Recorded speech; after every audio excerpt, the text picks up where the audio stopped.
પહેલું, accepting the nature.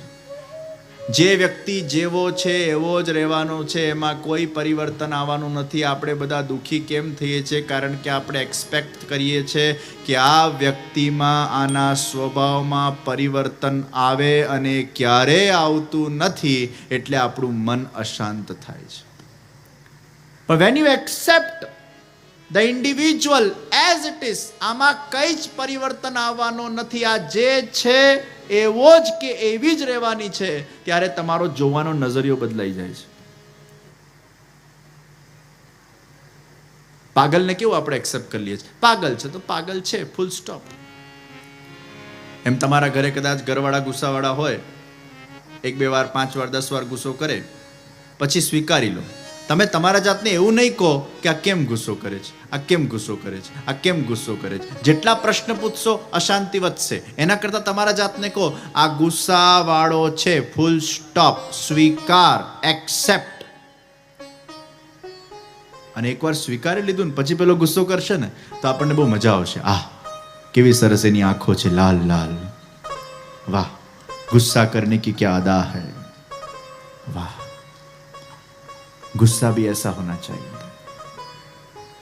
એ ગુસ્સાને તમે એકવાર સ્વીકારી લો ને. દરેક વસ્તુને આ જીવનમાં પચાવવી પડે ભાઈ. એકવાર પચી જાય ને પછી રાહત થઈ જાય. ખાવાની વસ્તુ પણ પચી જાય પછી રાહત થાય, એમ વ્યક્તિનો સ્વભાવ પણ પચી જાય પછી રાહત થાય. પણ જો સ્વભાવનો અપચો કરશો ને તો પેલું નડ્યા કરશે, નડ્યા કરશે, નડ્યા કરશે. અને આ દુનિયામાં ઇનડાઇજેશન જેવો રોગ એ બીજો કોઈ રોગ નથી. પેટ બગડે તો આખું શરીર બગડે, એમ મન બગડે તો આખું જીવન બગડે. એ મનને બગાડતા નહીં કોઈકના સ્વભાવથી. સ્વભાવને પણ પચાવવું પડે ભાઈ. Digest the nature of an individual, because you cannot change the nature of an individual. What it is as it is. પ્રકૃતિને આપણે બદલી શકીએ છીએ. વરસાદ આવે તો આપણે રેનકોટ પહેરીએ છીએ, ગરમી લાગે તો આપણે એવા કપડાં પહેરીએ છીએ, ઠંડી લાગે તો આપણે સ્વેટર પહેરીએ છીએ. આપણે પ્રકૃતિ પ્રમાણે ચાલીએ છીએ. પ્રકૃતિ આપણા પ્રમાણે ચાલે છે? ના. ऋतु अनुसार हम अपने मन को जैसे बदलते हैं, उसी प्रकार व्यक्ति के स्वभाव के अनुसार व्यक्ति को अपने आप को उसमें मोल्ड करना पड़ता है, उसके साथ एडजस्ट करना पड़ता है, उसको एक्सेप्ट करना पड़ता है और उसको अंडरस्टैंड करना पड़ता है. एक्सेप्टिंग, અંડરસ્ટેન્ડિંગ એન્ડ એડજસ્ટિંગ, આ 3 ગુણ જે વ્યક્તિના અંદર, આ 3 વિવેક જે વ્યક્તિના અંદર, વ્યવહારિક જગતના અંદર છે, એ વ્યક્તિ હંમેશા સુખી થઈ શકે છે. એ ક્યારે પણ દુઃખી થતો નથી, કારણ કે એના અંદર આ 3 મુખ્ય ગુણો છે. હવે આપણે આનું ઊંધું કરીએ છીએ. આપણે એક્સેપ્ટ જ કરતા નથી અને ઉલટું પ્રશ્ન કર્યા કરીએ, કેમ આવો, અને પછી પાછી મુદત પાડીએ. આ જ્યાં સુધી આના સ્વભાવને બદલશે નહીં ત્યાં સુધી મને ગમશે નહીં, એટલે જિંદગી ભર એવો ને એવો જ રહે. એ રાહ જોઈને બેઠો હોય ક્યારે બદલાય, ક્યારે બદલાય. એ નહીં બદલાય. You have to used to it. And we have this tendency to get ourselves used to it, but we don't want to. અમારા વંદનાબેન અહીંયા બેઠા છે, ચૂના ભટ્ટીમાં રહે છે. એ સૂઈ ગયા હતા, હમણાં જાગ્યા, નામ લીધું એટલે. એ શાંતિથી બેઠેલા. એ ચૂના ભટ્ટીમાં રહે છે. અને તમારા ઘરના બાજુમાંથી ટ્રેન બહુ જાય ને, રેલવે સ્ટેશનના પાસે છે ને. બહુ વર્ષો પહેલા હું નાનો હતો ત્યારે રોકાયો હતો, મને યાદ છે. એમના ઘરે બાજુમાં જ ટ્રેનો જાય, એટલી બધી ટ્રેનો આમ હોર્ન વગાડતી જાય. એકવાર એમના ત્યાં સૂતો તો મને આખી રાત ઊંઘ નથી આવી. 15-20 વર્ષ પહેલાની વાત છે. એ વખતે મારી ઉંમર કેટલી ખબર નહીં. એ મને યાદ છે કે એમના ઘરે ઊંઘ્યો નહોતો. પણ હવે એમને તમે પૂછો ને, તમને ઊંઘ આવે છે? હવે કદાચ જો ટ્રેન ના જાય ને તો એમને ઊંઘ ના આવે. હવે એની આદત પડી ગઈ કે ટ્રેનના હોર્નની એવી આદત પડી ગઈ કે હવે જ્યાં સુધી પેલો હોર્ન ના વાગે, કારણ કે હવે એને સ્વીકારતા ગયા. જે છે આ જ છે, જે છે આ જ છે, જે છે આ જ છે. આના સાથે જ રહેવું પડશે, આના સાથે જ જીવવું પડશે. આ જ જીવન છે, અહીંયા જ જીવન છે. ઘર બદલાય એવી કોઈ સંભાવના નથી. Accept, adjust, understand. અને પછી કેવું મન માની જાય છે, પછી એ હોર્ન આપણને અખરતું નથી.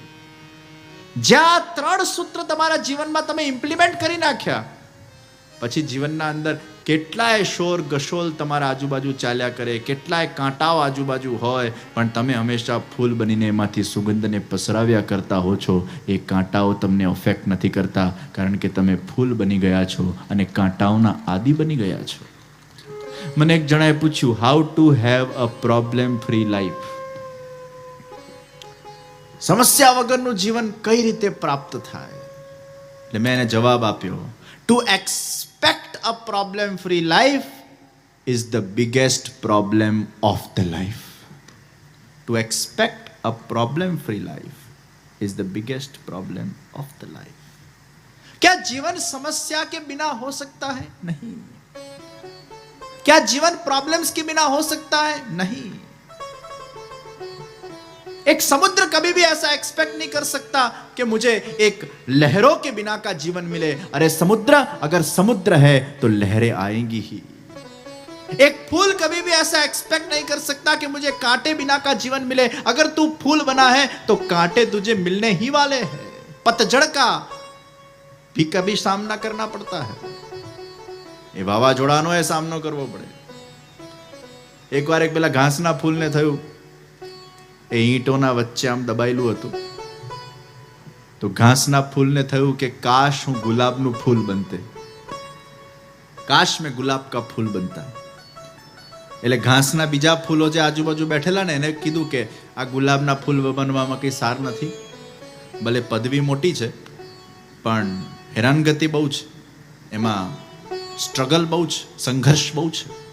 એના કરતાં આપણે સુરક્ષિત છીએ. વરસાદ આવે તોય સુરક્ષિત, વાવાઝોડું આવે તોય સુરક્ષિત, આપણને કંઈ અડે નહીં. આપણા ઈંટોના વચ્ચે એવા દબાયેલા છીએ કે બહુ વાંધો નથી આવતો, આપણે પ્રોટેક્ટેડ છે. वो घास के फूल को लगा, अरे ये तो कोई जीवन है. ઘણીવાર પ્રોબ્લેમ્સ ના હોય ને તો એ જીવનમાં મજા ના આવે, અને ઘણીવાર બહુ પ્રોબ્લેમ્સ આવી જાય તો એ જીવનમાં મજા ના આવે. ઘણીવાર આપણને ખબર નથી પડતી આપણને જોઈએ છે શું. બહુ ઠંડી પડે તો બહુ ઠંડી, બહુ ઠંડી, બહુ ગરમી પડે તો બહુ ગરમી, બહુ ગરમી, બહુ વરસાદ પડે તો બહુ વરસાદ, બહુ વરસાદ. તને જોઈએ જ શું? બહુ તડકો, બહુ તડકો. ઘાસના ફૂલે ભગવાનને પ્રાર્થના કરી, ભગવાન તું મને ગુલાબનું ફૂલ બનાવી દે. ભગવાને વરદાન આપ્યું, ઘાસના ફૂલ ગુલાબનું ફૂલ બની ગયો. અને જ્યાં એ ગુલાબનું ફૂલ બન્યો, કાંટાઓના વચ્ચે રહેવા લાગ્યો. એવા વાવાઝોડા આવ્યા, એવા વરસાદો પડ્યા, એ ગુલાબનું ફૂલ છિન્ન ભિન્ન થઈને એની પંખુડીઓ એ વિખરાવા લાગી અને જમીન પર પડવા લાગી. અને એ ગુલાબના ફૂલે જ્યારે જમીન પર પડીને પેલા ઘાસના ફૂલ સાથે જ્યારે મુલાકાત કરી, ત્યારે પેલા ઘાસના ફૂલે હસતા હસતા કીધું, મેં તને ના પાડી હતી ગુલાબ બનવામાં કંઈ જ સાર નથી, ખોટો તું ગુલાબ બન્યો, ખોટો તું હેરાન થયો. ત્યારે ગુલાબના ફૂલે કીધું, અરે ઘાસના ફૂલ, એકવાર તું આ એક્સપિરિયન્સ તો કરી જો, ગુલાબના ફૂલ બની તો જો, એનો આનંદ જ કંઈ અલગ છે. અરે बिखरना तो सबको है, मरना तो सबको है, लेकिन मैं जी कर मरा हूं. समस्या बिना का जीवन क्या जीवन है? संघर्ष बिना का जीवन क्या जीवन है?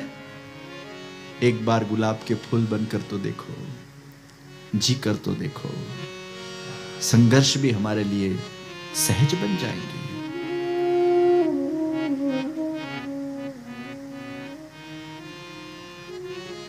તો કોના જીવનમાં પ્રોબ્લેમો નથી ભાઈ? Expecting a problem free life is the biggest problem. We live with the problem. આ કેમ પ્રોબ્લેમ આવ્યો આ ક્વેશ્ચન જવા દો. આ છે, મારે આના સાથે જીવવાનું છે. ચેલેન્જીસ એ જીવનનો નિયમ છે. સમુદ્ર હશે ત્યાં લહેરો આવશે.